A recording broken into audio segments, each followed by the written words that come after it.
4 ভাঁজে ভাঁজ করে নিয়েছি। এখান থেকে লম্বাটা দেখে নিলাম কাপড়ে কত আছে। তারপরে উপর থেকে আমি বেল্টের জন্য 9 ইঞ্চিতে মার্ক করে নিচ্ছি। 9 ইঞ্চি বরাবর দাগ দিয়ে আমি এভাবে কেটে নিচ্ছি। বেল্টের কাপড় আমি আলাদা করে এইভাবে সরিয়ে রাখলাম।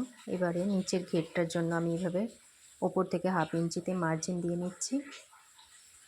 এবারে মিডলে আমার যতটা দরকার ততটা রাখলাম, 33 ইঞ্চি, নিচে 1/2 ইঞ্চি মার্জিন দিয়ে রাখলাম।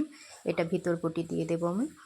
এদিক থেকে বরাবর ধরে হাফ করে নিয়ে 1 ইঞ্চি উপরে বা 1/2 ইঞ্চি উপরে দাগ দিয়ে নেব। মোহরি 7 ইঞ্চিতে দাগ দিয়ে এইভাবে বাড়িয়ে দিয়ে এদিক থেকে আমি কাটিংটা করে নিচ্ছি। এবার এই কাপড়টা এইভাবে ঘুরিয়ে নিয়ে এদিকে বসিয়ে দিয়ে ওভারল্যাপ করে বসিয়ে এবারে হাইয়ের মাপটা নেব। হাই যা থাকবে বেল্ট লম্বা বাদ দিয়ে নিতে হবে বাকিটা, তার সঙ্গে এক যোগ করে এবারে দাগ দিয়ে আমি কাটিং করে নিচ্ছি। নিচেটা ঝুলে যাওয়ার জন্য এভাবে কাটিং করে নিলাম।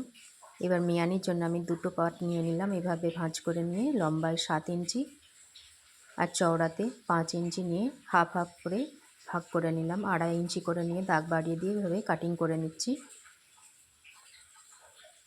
এবারে বেল্ট লম্বা 9 ইঞ্চি আমার কেটে রাখা ছিল, সেটা নিয়ে নিলাম। চওড়াতে হিপের সঙ্গে 6 যোগ করে যা হচ্ছে সেটাকে দুভাগ করে আমি নিলাম। নেপার জন্য 1.5 ইঞ্চি ওপর থেকে দাগ দিয়ে দিলাম। সাইড থেকে 1 ইঞ্চিতে দাগ দিয়ে এভাবে মার্ক করে নিচ্ছি। এবারে নেপার জন্য 1.5 ইঞ্চি বরাবর আমি এভাবে দাগ দিয়ে নিচ্ছি। এবারে দাগ বরাবর এভাবে আমি বাড়িয়ে দিলাম। তো কাটিং কেমন লাগলো কমেন্টে অবশ্যই জানিও। আসসালাম।